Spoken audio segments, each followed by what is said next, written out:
नमस्कार, मैं दिनेश चौधरी। आज हम state board 9th standard entire Hindi लोक भारती पाठ्य पुस्तक में दूसरी इकाई के अंतर्गत कविता क्रमांक 8 का अध्ययन करेंगे। इस कविता का शीर्षक है उड़ान और इस कविता के कवि हैं चंद्रसेन विराट जी। पेज नंबर 70, पृष्ठ क्रमांक 70। आइए देखते हैं चंद्रसेन विराट जी का जीवन संक्षिप्त परिचय। 3 दिसंबर जन्म हुआ इनका, 3 दिसंबर 1936 इंदौर मध्य प्रदेश। इनका परिचय है कि हिंदी गज़ल के इतिहास में चंद्रसेन विराट जी का नाम शीर्षस्थ यानी चोटी के यानी रीडिंग टॉप मोस्ट गज़लकारों में से एक हैं।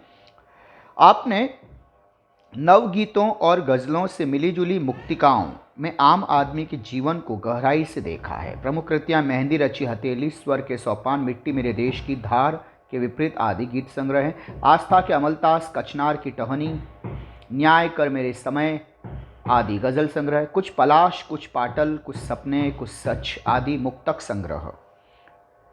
गज़ल सिर्फ एक परिभाषा है, साहित्यिक परिभाषा, परीक्षा उपयोगी नहीं है, सिर्फ जानकारी के लिए आप देख लीजिए। गज़ल एक ही बहर और वज़न के अनुसार लिखे गए शेरों का समूह है। इसके पहले शेर को मतला कहते हैं और अंतिम शेर को मक्ता कहते हैं। ये महत्वपूर्ण हिस्सा यहाँ से आप ध्यान दीजिए। प्रस्तुत रचनाओं में विराट जी ने स्वाभिमान, आत्मसम्मान, खुददारी, सेल्फ रेस्पेक्ट, विनम्रता, पोलाइटनेस और हौसलों यानी हिम्मत, करेज, बुलंदी, ऊंचाइयों को छूना, शिखर पर पहुंचना, कामयाबी, दूरदृष्टि, विजनरी, भविष्य के बारे में पहले ही सोचना और उसके अनुसार कार्य करना जैसे अनेक मानवीय गुणों को महत्वपूर्ण स्थान दिया है। आइए देखते हैं पहला शेर। अंधेरे के इलाके में किरण मांगा नहीं करते, जहां हो कंटकों का वन सुमन मांगा नहीं करते। जिसे अधिकार आदर का झुका लेता, स्वयं मस्तक नमन स्वयमेव मिलते हैं, नमन मांगा नहीं करते। परों में शक्ति हो तो नाप लो उपलब्ध नभ सारा, उड़ानों के लिए पंछी गगन मांगा नहीं करते। जिसे मन प्राण से चाहा निमंत्रण के बिना, उसके सपन तो खुद ब खुद आते, नयन मांगा नहीं करते। जिन्होंने कर लिया स्वीकार पश्चाताप में जलना सुलगते, आप बाहर से अगन मांगा नहीं करते। जिसकी ऊंची उड़ान होती है उसको भारी थकान होती है। बोलता कम जो देखता ज्यादा, आंख उसकी जुबान होती है। बस हथेली ही हमारी हमको धूप में साइबान होती है। एक बहरे को एक गूंगा दे जिंदगी वो बयान होती है। तीर जाता है दूर तक उसका कान तक जो कमान होती है। खुशबू देती है एक शायर की जिंदगी धूपदान होती है। और पाठ्यपुस्तक में इसी से संबंधित कुछ शब्दार्थ है। अगन अग्नि आग, तीर बाण, साइबान छाया देने वाला, कमान धनुष, बयान वक्तव्य।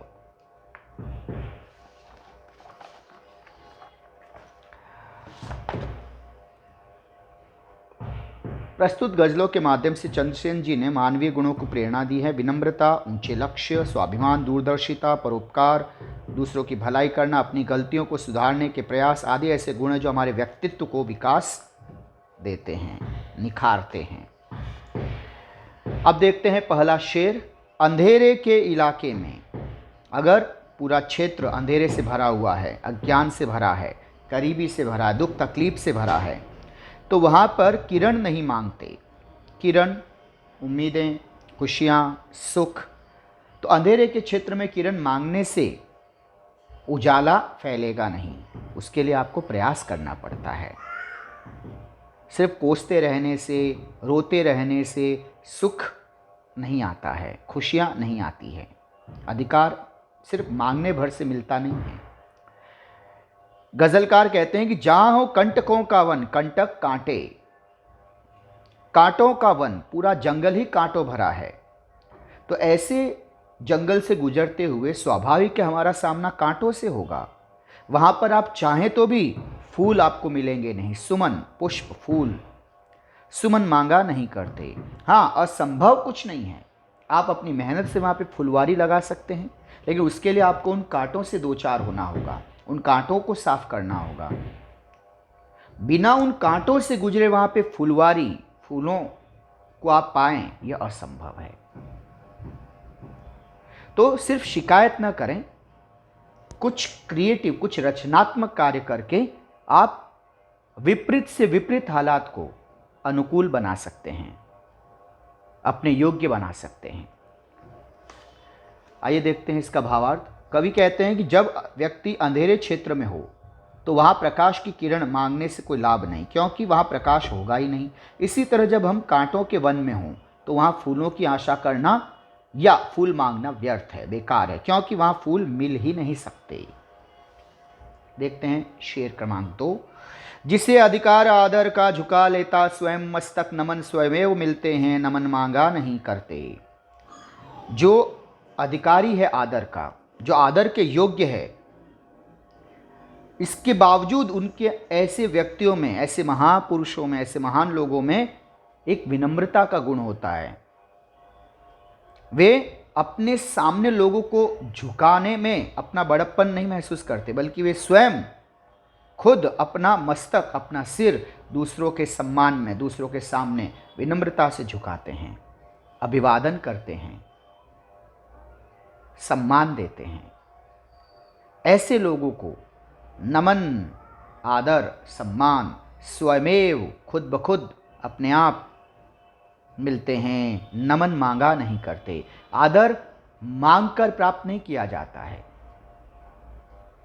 आपके लिए, आपको आदर पाने के लिए उस तरह की कृति, उस तरह के कार्य करने पड़ते हैं, वैसा आचरण करना पड़ता है। विनम्रता इसका सबसे बड़ा गुण होता है। तो जो आदर का अधिकारी होता है, जो आदर का पात्र होता है, जो आदरणीय व्यक्ति होते हैं, वे कभी भी अगर अकड़ेंगे, घमंड भरा आचरण करेंगे, अभिमान का आचरण करेंगे, अहंकार दर्शाएंगे, तो समाज कुछ पलों के बाद उनका आदर करना छोड़ देगा और नतीजा वे निंदा के पात्र बनेंगे, बुराई होगी, उनका पतन तय हो जाएगा। तो विनम्रता, सम्मान देना, यह महान लोगों की, आदर के पात्र, आदरणीय लोगों की खूबी होती है। ऐसे लोगों को, ऐसे महान लोग अपने लिए आदर मांगते नहीं है। लोग इनके गुणों को, इनके आचरण को देखकर स्वयं ही उन्हें बेइंतहा सम्मान देते हैं, बेहिसाब सम्मान देते हैं, आदर देते हैं। जो व्यक्ति आदर के योग्य होता है वह स्वयं ही विनम्र हो जाता है, उसे किसी से नमस्कार करवाने की आवश्यकता नहीं होती। ऐसे व्यक्ति को लोग स्वयं झुककर नमस्कार करते हैं, उसका सम्मान करते हैं। परों में शक्ति हो तो नाप लो उपलब्ध नभ सारा, उड़ानों के लिए पंछी गगन मांगा नहीं करते। परों में, पंखों में शक्ति हो तो नाप लो, पूरा आसमान उपलब्ध है, अब मुहैया है आपके लिए, अवेलेबल है। क्या? नभ, आसमान, पूरा का पूरा आसमान आपके लिए उपलब्ध है। पूरी उड़ान, जितनी उड़ान भर के इसको नाप सकते हो नाप लो, पूरा आसमान है, उड़ान भर लो। उड़ानों के लिए पंछी गगन, आसमान मांगा नहीं करते। नभ और गगन दोनों का मतलब है आसमान। तो कवि कह रहा है कि पक्षियों, परिंदों के परों में अगर ताकत है तो वे जी भरकर परवाज़ लेंगे, उड़ान भरेंगे। उनके लिए पूरा आसमान मुहैया है, उपलब्ध है। पक्षी के पंखों की थकान और उसकी उड़ान खत्म हो जाएगी, थकान के कारण उसकी उड़ान खत्म हो जाएगी, आसमान खत्म नहीं होता। वैसे ही व्यक्ति के लिए अपने आप को साबित करने के लिए, सफलता के शिखर पर पहुंचने के लिए, कामयाबी पाने के लिए, यह अनंत संसार, ये पूरा ब्रह्मांड पड़ा है। जैसे पक्षी के लिए आसमान है, हमारे लिए यह ब्रह्मांड है, ये पूरी कायनात है, ये पूरी सृष्टि है। कभी भी पक्षी शिकायत नहीं करते कि हमें आसमान दीजिए, हमें इतना इतना आसमान खाली करके दे दीजिए, हम उसमें उड़ेंगे। नहीं, अनंत आसमान है, जितना उड़ो अपने जीवन धर्म को निभाओ, उतना आसमान, अनंत बेहिसाब आसमान पड़ा है। पंछी की ताकत सीमित है, आसमान अनंत है। पक्षी की उड़ानें थक जाएगी, रुक जाएगी, थम जाएगी, खत्म हो सकती है, लेकिन आसमान खत्म नहीं होगा। कामयाबी अनंत है, बस प्रयास करने वाले लोग चाहिए। इस संसार में अनंत कामयाबी की संभावनाएं हैं, बस उतनी कोशिश, उतनी शिद्दत से मेहनत करने वाले लोग चाहिए। तो कवि कह रहे हैं कि पक्षियों को उपमा, उनको प्रतीक, उन्हें रूपक बनाते हुए कवि कहते हैं कि जिसके पंखों में शक्ति अर्थात कुछ करने, कुछ पाने की लालसा हो, चाह हो, अभिलाषा हो, सपने हो, उसके लिए काम करने की कोई सीमा नहीं होती। पक्षी विस्तृत इस अनंत आसमान में स्वयं ऊंची उड़ान भरता है, वह किसी से पूछ कर नहीं उड़ता। जिसे मन प्राण से चाहा, निमंत्रण के बिना उसके सपन तो खुद ब खुद आते, नयन मांगा नहीं करते। जिस लक्ष्य को, जिस सपने को आपने अपने दिलो जान से चाहा, मन प्राण से, दिलो जान से, जी जान से चाहा, कोई सपना आपने पाला, कोई हसरत आपने देखी, कोई उम्मीद आपने देखी, निमंत्रण, न्योता, बुलावा, निमंत्रण के बिना उसके सपन तो खुद ब खुद आते। सपन, सपने खुद ब खुद आते हैं। सपनों को देखने के लिए हम किसी से नयन, आँखें मांगते हैं क्या? नहीं, आंखें मांगी नहीं जाती हैं, अपनी आंखों से सपने देखे जाते हैं। दूसरों से आंखें उधार लेकर सपने देखेंगे क्या? असंभव। तो किसी भी लक्ष्य को जीवन में अगर कोई आपने उद्देश्य सोच लिया है, कोई अरमान आपने देखा, कोई अभिलाषा, कोई लक्ष्य केंद्रित कर लिया है आपने, अपनी पूरी ऊर्जा आपने केंद्रित कर दी है, शिद्दत से आप उसके लिए जी जान से जुट गए हैं, तो उस कार्य को करने के लिए आपको कभी भी किसी के न्योते की ज़रूरत नहीं है कि कोई कहेगा तभी आप, नहीं, आप जी जान से 24/7 बिना थके, बिना रुके, विषम से विषम परिस्थिति में भी आप अपने अरमान को पूरा करने के लिए लगे रहेंगे। क्यों? वो आपका अपना सपना है। और जीवन के ये लक्ष्य, जीवन के ये सपने, कामयाबी पर पहुंचने की चाह, ये सब सपने खुद ब खुद आते हैं। खुद के हालात, खुद की सोच, खुद की मानसिकता, इसके लिए उधार से ली हुई प्रेरणा से काम नहीं चलता है। डॉक्टर एपीजे अब्दुल कलाम साहब ने भी क्या खूब कहा था कि सपने वो नहीं होते जो बंद आंखों से देखे जाते हैं, सपने वो होते हैं जो सोने ही नहीं देते।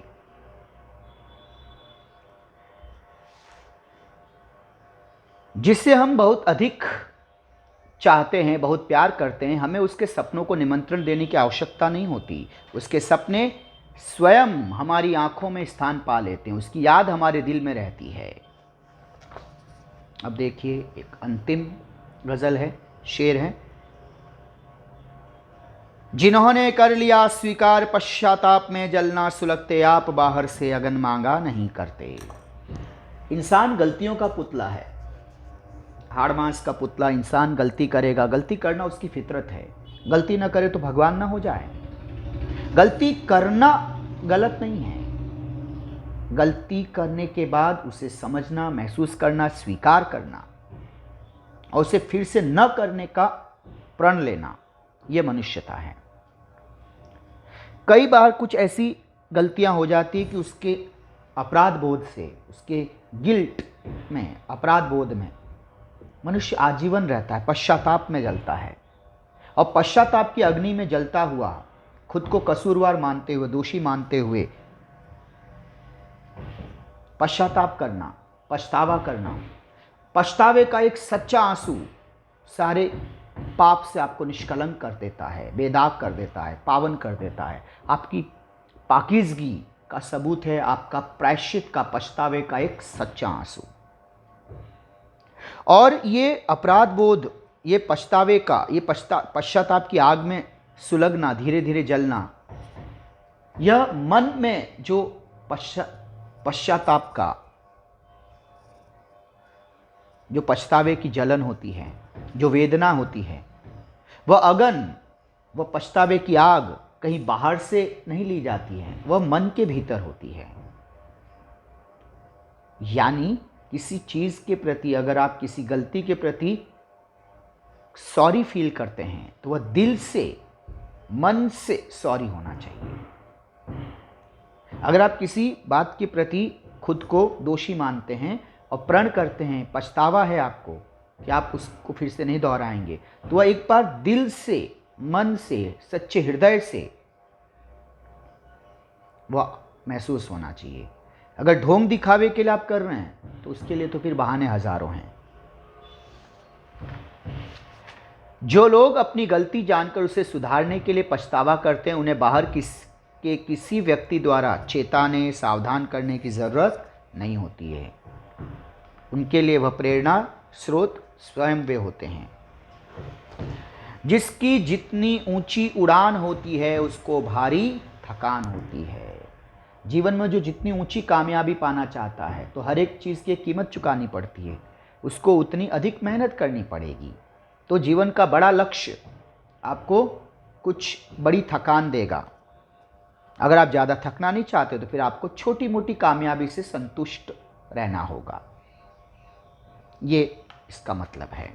जो व्यक्ति जितनी अधिक ऊंची उड़ान, जिस व्यक्ति की जितनी अधिक ऊंची उड़ान हो, जितना अधिक वह काम करे, उसे उतनी अधिक थकान होती है। बहुत सुंदर पंक्तियां आई हैं। बोलता कम जो देखता ज्यादा, आंख उसकी जुबान होती है। हमें शब्द बोलकर, सुनाकर समझाने की बहुत आदत होती है, लेकिन कई बार जीवन में जब कुछ लोगों से हमारी अंतरंगता हो जाए, हमारा घनिष्ठ रिश्ता हो जाए, जैसे माता पिता के साथ आपकी बॉन्डिंग है, भाई बहनों के साथ आपकी समझ, आपके कोच और खिलाड़ी के साथ जो एक आपस में उनकी अंडरस्टैंडिंग होती है, जब ये अंडरस्टैंडिंग हो जाए, जब ये समझ, ये रिश्तों में आत्मसात हो जाए, एक दूसरे को हम समझ लेते हैं, अंतरंगता हो जाती, घनिष्ठता जब हो जाती है, तब शब्द बोलना व्यर्थ हो जाता है। तब बिना बोले ही बहुत कुछ समझा जाता है। उस समय शब्द बेकार होते हैं, मुंह व्यर्थ है। बिना बोले, बोलता कम जो देखता ज़्यादा। जीवन में हर बार सिर्फ बोलकर नहीं समझना है, कई बार देखकर भी समझो। जीवन में ऑब्जर्व करो, आसपास समझिए, देखें, अनुभव करें। आँखें उसकी जुबान होती है। जो अधिक से अधिक जब मनुष्य परिपक्व होता है, मैच्योर होता है, एक्सपीरियंस्ड होता है, वो ज़्यादा नहीं बोलता है, वो सिर्फ देखता है और उसको अपने मुंह से बोलने की ज़रूरत ही नहीं पड़ती है। उसकी आंखें ही बहुत कुछ कह जाती हैं। ज़ुबान का काम उसकी आंखें करती हैं। अनुभव। जो व्यक्ति कम बोलता है और देखता, परखता, पहचानता अधिक है, उसकी आंख ज़ुबान का काम करती है, अर्थात उसकी आंखों में ही उसका अनुभव दिखाई पड़ता है। बस हथेली ही हमारी हमको धूप में सायबान होती है। जीवन में आप कठिन परिस्थितियों से गुजर रहे हैं। मान लीजिए आप धूप भरे चिलचिलाती धूप में, तेज धूप में रेगिस्तान से गुजर रहे हैं। मीलों उजाड़ बियाबान रेगिस्तान, रेत ही रेत हैं, पेड़ पौधे नहीं, पानी नहीं, दूर दूर तक कोई नहीं। आप चल रहे हैं, थक गए, पसीने से तरबतर हैं। अब ऐसे में आपको थोड़ी सी राहत पाने के लिए किसी पेड़ की छांव, कहीं कोई छत मिल जाए तो आप थोड़ी देर सुस्ता लें, आराम कर लें, ताकि आपकी अगली यात्रा थोड़ी अच्छी हो। ये थकान मिट जाए तो आप थोड़ा अगला आपका सफ़र जो है थोड़ा बेहतर हो जाएगा। लेकिन आप रेगिस्तान से गुज़र रहे हैं, वहाँ पे आप पेड़ की उम्मीद करेंगे या बेईमानी है? वहाँ पे आपको छाया मिले, असंभव। अब ऐसी परिस्थिति में आप कोस सकते हैं खुद को, आप उस रेगिस्तान को कोस सकते हैं, भला बुरा कह सकते हैं, आप यात्रा रोक सकते हैं, आप वापस लौट सकते हैं, या फिर आप हालात के सामने झुकने की बजाय, समझौता करने की बजाय एक तरीका निकाल सकते हैं कि अपनी हथेली को आप साइबान, दरवाजे के सामने जो छज्जा होता है, छोटी सी छत होती है दरवाजे के सामने, दहलीज पर, डोर स्टेप पर जो छत का बाहरी हिस्सा निकला हुआ होता है, छोटा सा, थोड़ा सा, उसे साइबान कहते हैं, छज्जा कहते हैं। उसमें बहुत कम छाया होती है। जितने व्यक्ति उस दरवाजे पर खड़े रह सकते उतनों को ही छाया मिलती है। उतनी हथेली, उतना ही हमारी हथेली रूपी हमें छाया करनी है अपने आप पर, अपनी हथेलियों को जोड़कर अपने सर पर खुद ही हमें छाया रखनी है, ताकि उस तेज धूप से हम बच सकें और हम अपनी यात्रा को बदस्तूर जारी रख सकें। कहीं और से कोई मदद नहीं मिलेगी, खुद हमें अपनी मदद करनी होगी। अगर हम स्वयं अपनी मदद करेंगे तो ईश्वर हमारी मदद करेगा। हिम्मत मर्दा तो मदद खुदा। देखिए, जब आप कड़ी धूप में चल रहे हों उस समय हम अपनी हथेली से ही छाया प्राप्त करते हैं, अर्थात जब हम परेशानियों में, मुश्किलों में फंसे होते हैं तब हमें स्वयं उनका हल ढूंढना होता है। कोई दूसरा, कोई अन्य हमारी मदद नहीं करता। एक बहरे को एक गूंगा दे, जिंदगी वो बयान होती है। एक बहरा और एक गूंगा, एक जो सुन नहीं सकता, एक जो बोल नहीं सकता। आपके पास विकल्प हैं कि ये दोनों परस्पर एक दूसरे को चिढ़ा सकते हैं, एक दूसरे की कमियों पर मजाक उड़ा सकते हैं, ताना मार सकते हैं, या फिर अगर थोड़ी सी सोच बदल दें तो बहरा जो हैं वह गूंगे की ज़बान बने और गूंगा बहरे के कान बन जाए। तो सोचिए, अगर दोनों अलग अलग रहें तो एक और एक दो ही रहें, लेकिन दोनों मिल जाए तो एक और एक 11 हो जाए। तो सोचिए, जीवन में बहरा और गूंगा एक दूसरे के मददगार बन जाएं तो उनकी ज़िंदगी वास्तविक बयान होगी, अभिव्यक्ति होगी। फिर इनको एक्सप्रेशन में कोई दिक्कत नहीं, ज़िंदगी इनकी बयान हो जाएगी। आप और हम जीवन में बच्चों बहरे और गूंगे की तरह होते हैं। इसका मतलब ये नहीं कि हमें रियली ऐसा फिजिकल चैलेंज्ड होना ही चाहिए, नहीं। किसी व्यक्ति में कोई कमी होती है, किसी अन्य व्यक्ति में कोई दूसरी कमी होती है। कोई गुण कम होता है, कोई आदत कम होती है, कोई स्किल कम होती है। हम चाहें तो हम एक दूसरे की कमियों का मजाक उड़ा सकते हैं, या हम एक दूसरे के मददगार बनकर जीवन में प्रगति पथ पर अग्रसर हो सकते हैं, आगे बढ़ सकते हैं। तय हमें करना है कि हमें छोटी सोच रखनी है या बड़ी सोच अपनानी है। एक गूंगा जब एक बहरे से बात कर सके वही जिंदगी है। तीर जाता है दूर तक उसका कान तक जो कमान होती है। तीर बहुत दूर तक जाएगा।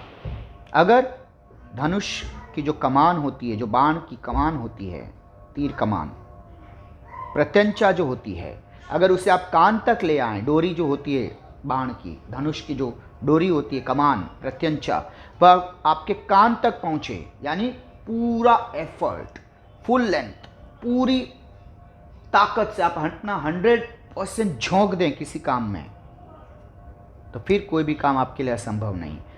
तीरंदाजी में भी तीरंदाज जो होता है वह तीर कमान, उस कमानी को अपने कान तक खींचता है, यानी वो जितना उसको अधिक से अधिक खींचा जा सकता है अपने कान तक खींचते हैं। उसके बाद जब वो तीर छोड़ते हैं तो वह तीर अवश्य अपने लक्ष्य को जाके भेदता है।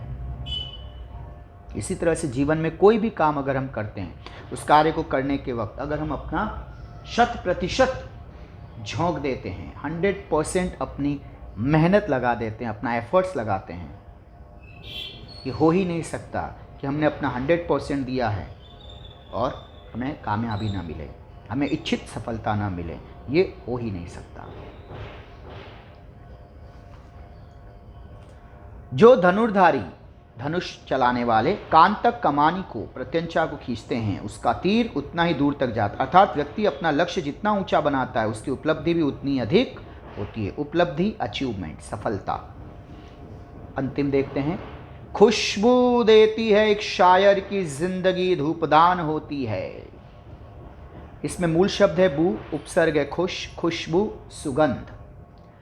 तो खुशबू बिखेरती हैं एक शायर की जिंदगी, जैसे धूपदान। धूपदान अगरबत्ती के अलावा धूप जलाया जाता है सुबह सवेरे पूजा पाठ, शाम के वक्त पूजा पाठ करते हुए घर में मंदिर में धूपदान जला के रख दिया जाता है। उससे सुगंध फैलती है, वातावरण महकता रहता है। तो जैसे धूपदान से निकलती हुई महक से वातावरण सुगंधित रहता है, तरोताजा रहता है, पाकीज़गी का एहसास होता है, पवित्रता का एहसास होता है, उसी तरह से धूपदान की भांति शायरों की जिंदगी होती है। वे अपनी शायरी से, वे अपनी गज़लों से, वे अपनी नज़मों से, वे अपनी कविताओं से, वे अपनी रचनाओं से, उनकी रचनाएं धूपदान की तरह होती है जो पूरी दुनिया को खुशबू देती है, महकाती रहती है, प्रेरणा देती है, आगे बढ़ने का हौसला देती है, जीवन का संबल देती है। एक शायर की जिंदगी एक धूपदान के समान होती है। जिस प्रकार धूपदान में जलता हुआ द्रव्य, वो धूप अपनी सुगंध से वातावरण को सुवासित, सुगंधित कर देता है, उसी प्रकार शायर की प्रसिद्धि चारों ओर फैल जाती है। आइए अब देखते हैं शब्दार्थ। कंटक कांटे, सुमन फूल पुष्प कुसुम, नमन नमस्कार, पर पंख उपलब्ध प्राप्त, गगन आकाश, खुद ब खुद, स्वयं यह पे बिंदी है, यम स्वयं, पश्चाताप पछतावा, सुलगना धीरे धीरे जलना, अगन अग्नि। स्मरण रहे अग्नि शब्द इसी तरह से लिखेंगे, हस्वई की मात्रा।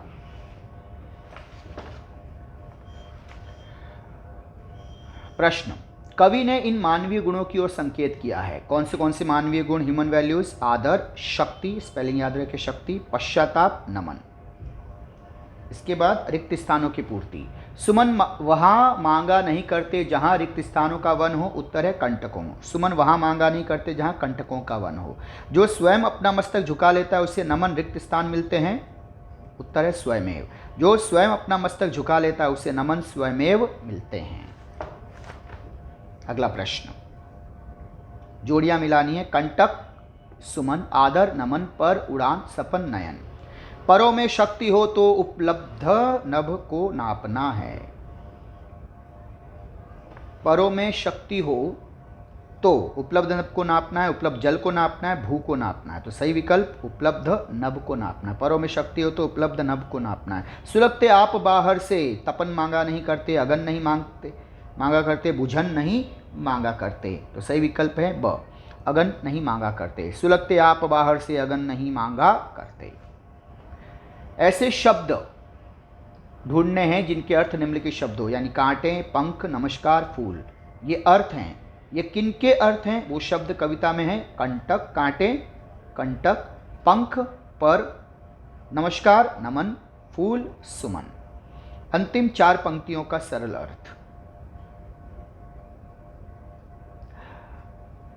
ये कविताओं के अर्थ अभी अभी हमने पढ़े हैं, तो ये फिर से दोहराने में कोई औचित्य नहीं है। हम अगले प्रश्न की तरफ पढ़ें।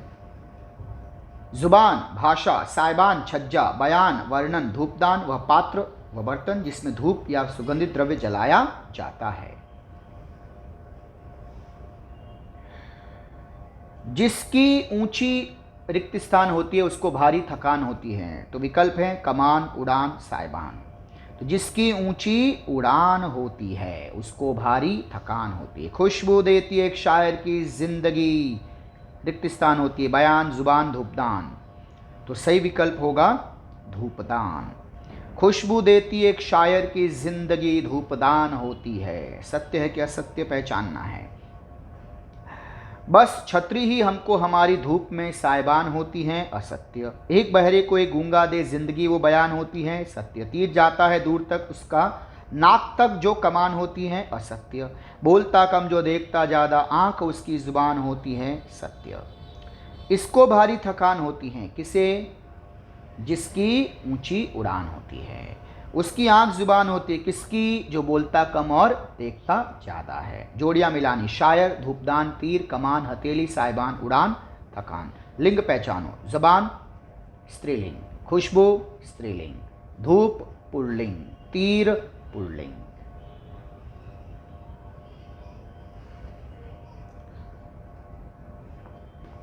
धूप फैला है नहीं, धूप फैलती है, धूप आई है, स्त्रीलिंग। खुशबू, जुबान स्त्रीलिंग, धूप स्त्रीलिंग, खुशबू स्त्रीलिंग, तीर जा रहा है, तीर लगता है, तीर पुल्लिंग। फिर अंतिम 4 पंक्तियों का सरलत, ये ऑलरेडी हम पढ़ चुके हैं, दोहराने में कोई फायदा नहीं है।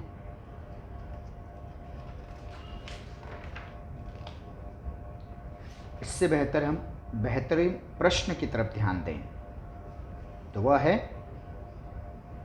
कविता द्वारा दिया गया संदेश। अपने शब्दों में, कविता द्वारा अनेक मानवीय गुणों का संदेश दिया गया है। स्वाभिमान, विनम्रता, पोलाइटनेस, हौसला, दूरदृष्टि, अपनी गलती पर पश्चाताप करना आदि गुण किसी भी व्यक्ति के व्यक्तित्व याद रखना बच्चों, व्यक्तिमत्व मराठी शब्द, हिंदी में व्यक्तित्व के विकास के लिए आवश्यक है। स्वाभिमान मनुष्य में आत्मविश्वास उत्पन्न करता है। विनम्र व्यक्ति सर्वत्र सभी जगह आदर पाता है। हमारा हौसला, हमारी हिम्मत जितना अधिक हो, हम उतने ऊंचे लक्ष्य को प्राप्त कर सकते हैं। दूरदृष्टि हमें हमारे लक्ष्य निर्धारण में सहायता करती है। गलती प्रत्येक इंसान से हो जाती है। अपनी गलती को न समझना, समझकर भी सुधारने का प्रयास न करना। पश्चाताप करने को अपना अपमान मानना हमें अप्रिय बनाता है।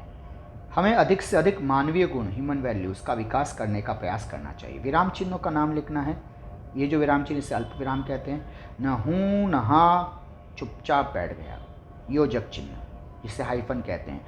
राजा रानी, योजक चिन्ह, दोनों उपवन में सैर कर रहे थे, ये पूर्ण विराम कहलाता है। Full stop. आखिर वह शुभ दिन आ पहुंचा। मैं चिड़िया बोल रही हूँ, इस विषय पर स्वयं प्रेरणा से लिखें। आप इस पर एक निबंध तैयार रखें। पक्षी की आत्मकथा, चिड़िया की आत्मकथा। मैं एक चिड़िया हूँ, मेरा, चिड़िया स्त्रीलिंग है, मेरा और मनुष्य का सदियों पुराना, सेंचुरीज टुगेदर, सैकड़ों वर्षों से साथ है। जहाँ जहाँ मनुष्य गया मैं भी वहाँ वहाँ पहुँच गई। परंतु पिछले कुछ वर्षों से मेरा अस्तित्व, मेरा वजूद खतरे में है। पहले घर खुले खुले होते थे, उनमें बरामदे, बड़ी बड़ी खिड़कियाँ आदि होते थे। हम घरों के आलों में तस्वीरों के पीछे अपना घोंसला बना लेती थी, आराम से अपने बच्चों को बड़ा करती थी। घर के बच्चे हमारे लिए दाना पानी भी रख देते थे, ताकि दाना लाने के लिए नन्हे बच्चों को छोड़कर हमें बाहर न जाना पड़े। परंतु आजकल के छोटे छोटे घर अधिकतर तो बंद ही रहते हैं, खुलते भी हैं तो केवल बाहर आने जाने के लिए। उनमें भी पर्दे पड़े रहते हैं। हमारा प्रवेश भला वहाँ कैसे हो। तो इस तरह से हमने उड़ान कविता का अध्ययन किया, उसके प्रश्न उत्तर देखे। मिलते हैं अगले भाग में। पढ़ते रहिए, खुश रहिए। Thank you very much.